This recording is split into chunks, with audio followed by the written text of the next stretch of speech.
Welcome back, you lot. This is a little bit delayed, but we have the BattleForce boxes that are most likely going to be going up at Christmas time. We're going to take a look at them. Now, this did come out on Monday, but I was doing Adric, and then I was going to do this yesterday, but for some reason my camera only shows green.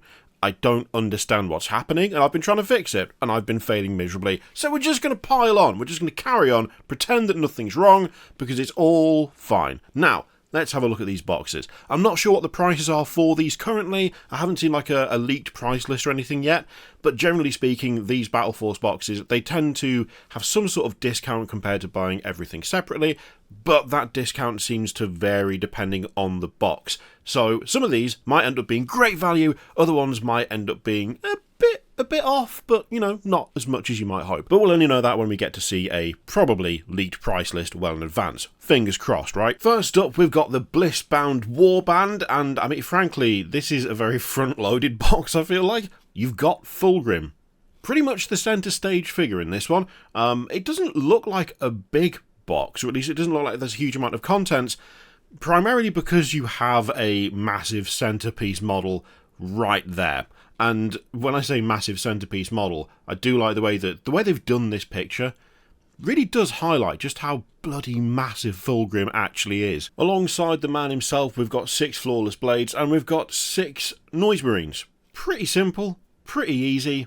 I think visually it's quite a fun box. This is definitely not going to be one of those ones that people are buying multiple of, I don't think, anyway, because how many people need 2 or 3 Fulgrims?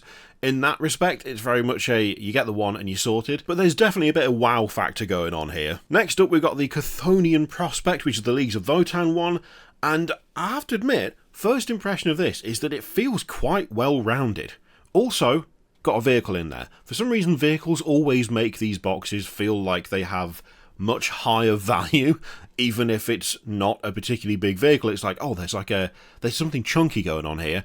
I don't know why that is. I don't know if it's just me, but I always feel like you see a tank and you think there's some value in that box.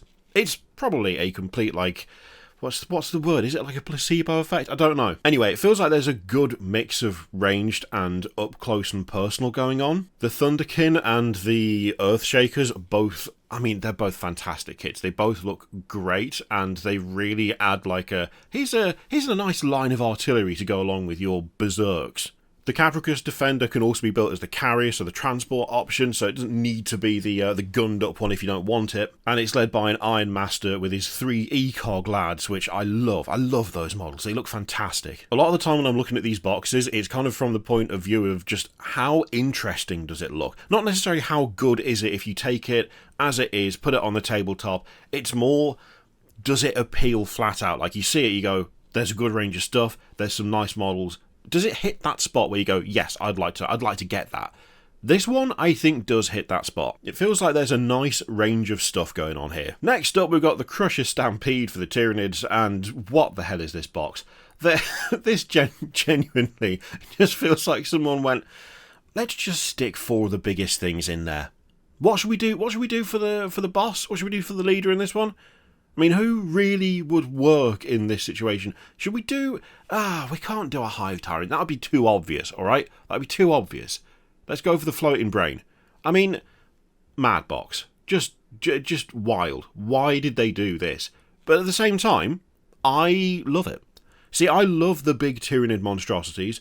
I absolutely love their huge gribbly monsters.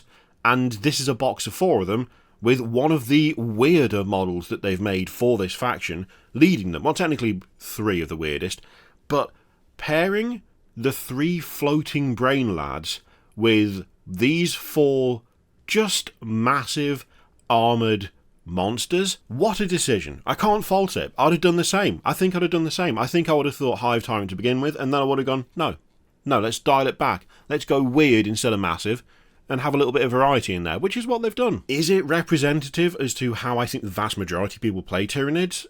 No, I don't think so.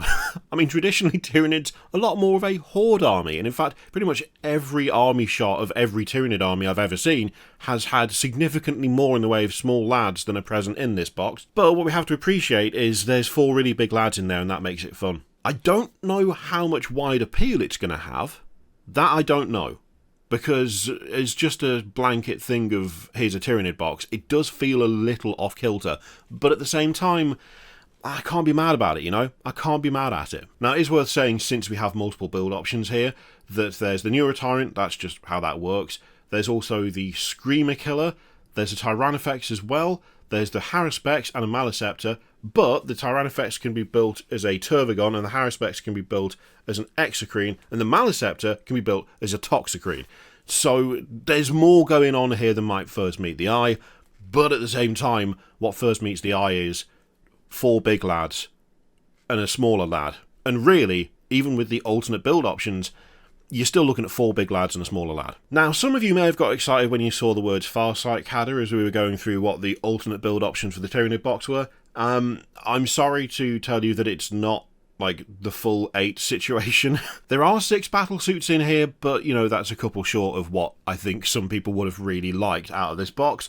But if you do like the old battle suit approach to Tau, I mean, visually, I really like this box. This looks like a fun one, like a genuinely fun one.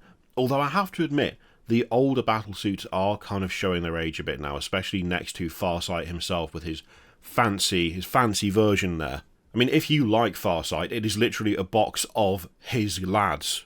So there's really no complaining here. Thematically, it's totally on point. I'll also say that without the drones, this box could end up looking a little bit lackluster, but the fact is, the drones are there, it bulks it out quite a lot. Like, realistically, this isn't all that far off the Tyranid box in some ways. If you were to strip out all of those drones, I think it could look underwhelming. But, you know what? It looks solid. The Riptide, as always, looks great. Farsight looks fantastic. The Broadside is awesome. And while the Crisis battle suits look decent, they are definitely starting to show their age a bit now, I feel like. But still, that, like, I would 100% pick that up. If I was thinking about Tau, I would be like, you know what, that's a really fun box. I like what's going on in this box. That has that immediate impact for me, personally. Now, another one that would tickle my fancy if I didn't already have more than enough Dreadnoughts, and yes, it is possible to have more than enough. I've discovered this through careful research of my own. This is the Iron Halo Strike Force, and actually, it is, again, quite a nicely rounded box in some ways, and I do quite like it.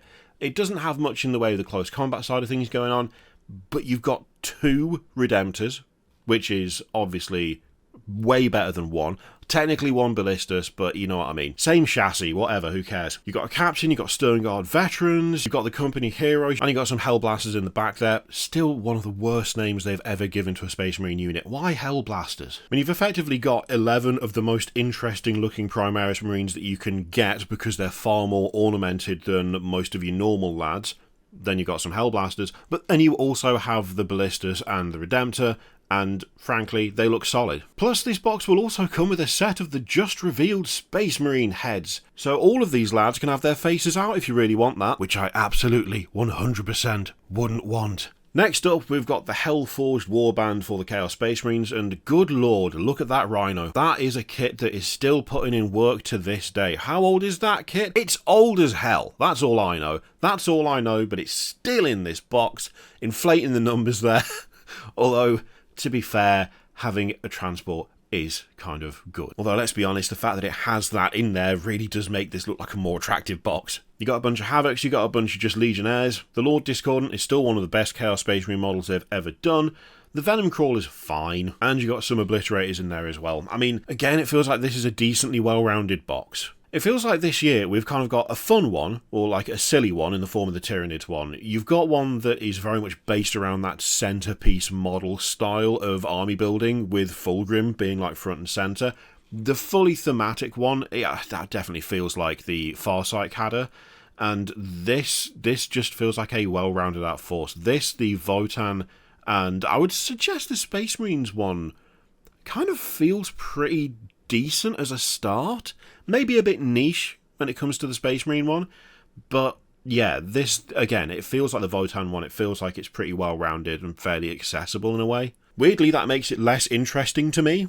Like, I think I would pick up things like the Tyranid one or the Farsight one before the more well-rounded ones, which I know probably sounds a bit odd, but I guess it might also depend on where you are in collecting a certain army, where you are on whether you want to start a certain army, whether actually you're better off being one of those people that, like, you kickstart yourself into a project by not trying to build out the most efficient force, but just going for the thing you think is coolest, this, I think, it's perfectly fine. Now, finally, we've got the Krieg Siege Platoon, and actually, this feels like another very thematic box. The only thing is, it does feel a little bit empty in some ways, and I think that is because of the total lack of tank. See, we've got 2 artillery teams, which is fine. That looks decent. You've got a good number of troops, and that's something that Krieg has always felt very synonymous with. It's more in the trench warfare style of army. It feels more more gun emplacement, more lads, is how I've seen most people run Krieg. You know, the people that had the disposable income to buy 10 Krieg for 60 quid or whatever.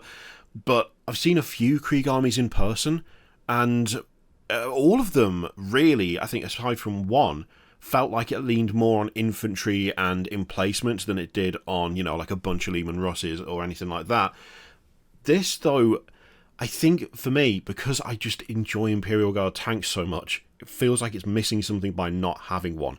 Whereas actually, I do think this works as a box, and it feels very thematically appropriate. I mean, as we say, we've got the artillery teams, you've got 20 Death Corps of Krieg troopers, you've got the combat engineers as well, you've got the command squad. Like, this is decent. Oh, and I totally forgot to mention the commissar as well. Like, this, actually, I think it's a cool box. I think if you're a Krieg enjoyer, this is a decent shout. I would definitely be adding a Lehman Russ to it as soon as possible, though. I just would. I wouldn't be able to help myself. Now, let's take a look at the Age of Sigmar one. So we've got 7 for 40k, 4 for AOS.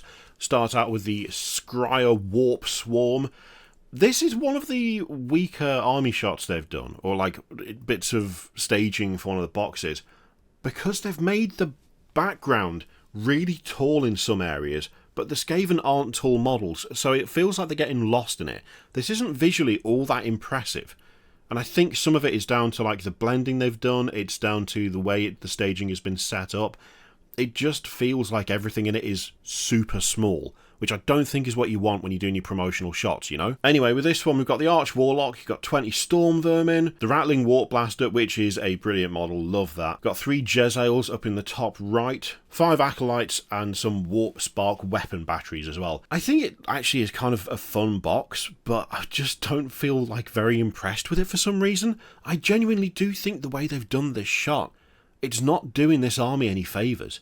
It's making it look small and insignificant, and it's kind of hiding the numbers quite well, because there's a decent amount of stuff in this box. Next up, we got the Lancers of the Crimson Keep, which is the Soul Blight Gravelords box, and I mean, frankly, I love this, but that's only because it's just fast, horrible things. Much in the same way that the Emperor's Children box is quite like, here's your centerpiece and here's some lads, and that's it. Here's your centerpiece, and here's a few guys to go with him. This is very much in the same vein. So you got Prince Vordrai, you got 10 Blood Knights, and you got 3 Fellbats. That's it. That's the whole box. This really is essentially just the rush 'em and hope that it works out fine kind of approach. But it does feel, again, thematically quite nice. The cavalry in the form of the Blood Knights matches the Vampire Lord on the Zombie Dragon really nicely. The bats match the dragon itself. It's just quite a fun box. It's a nice one. I like it. Plus, that new Zombie Dragon is insanely good. It's just great. It looks fantastic, and oh, I want one. I want one quite badly, to be honest. We also have the Dank Old Rampage, which is just Troggoths. It's just a bunch of Troggoths. There's 6 of the Rockgut Troggoths. They're being led by the Troggoth King. You've got the Fellwater Troggoths, and you've got a Dankhold Trog boss, or you can just build him as a Dankhold Troggoth. The word Troggoth is now starting to feel like it's not a real word. I mean, it's not a real word. They've made that up, but it's starting to feel like, what is that thing where you repeat a word so often that it loses all meaning? I'm starting to get that off the word Troggoth. It's also getting a lot harder to pronounce the word Troggoth. This is basically just, if you like Troggoths, we've got a box full of Troggoths for you. There you go. That's it. Don't even think about the way it might play or what it might augment or add to your collection. What it'll add is 11 Troggoths. So there you go. What more do you want from us? Can I just say as well, the staging on this, like the picture, the way they've done all the mushrooms in the back and stuff, it looks fantastic. It looks so good. I love it. What a properly atmospheric picture that is. 10 out of 10. Excellent work on that one. Finally, we've got the Outcast Spite Grove, which... There's a lot of lads in here. There's a lot of lads. So you got a bunch of the Dryads at the front, 15 Spike Revenants, which can also be built as Tree Revenants as well if you want to mix it up a bit. We've got Durthu as well, also can just be built as a normal Tree Lord. And then in the centre there, we've got Drycha Hammerdreth, which is a fantastic model. I absolutely love this box. Like, there's a lot of repetition. You know, if you're looking for variety, and if you're looking to not batch paint, this is not the box for you. But the Spike Revenants are really, really fun, and having them paired with Drycha, and then you've got all the Dryads at the front, I don't know, this feels like a fun box. So there we go, that's all of the boxes for 40k and Age of Sigmar. Of the AOS ones, I really like the Lancers of the Crimson Keep. I think that's a really fun looking box. It's also, I'm biased towards Soulblight Gravelords because that was my first proper AOS army, and I'm really happy with it, and I would be able to add this to it, so there's obviously a bit of bias going on there. But for 40k, I think actually, on reflection, it's got to be this. It's got to be the Farsight Cadder. I don't really know what it is about battle suits, but a big box of them, there is something just wholly appealing about it. Question is, which ones would you be going for yourselves? Let me know in the comments down below. When we get hold of the prices, we'll do another quick rundown showing how much you save on each box as well, because I think that'd be worth doing. In the meantime, feel free to click all the things. Again, thank you very much for watching, and I'll see you for the next one.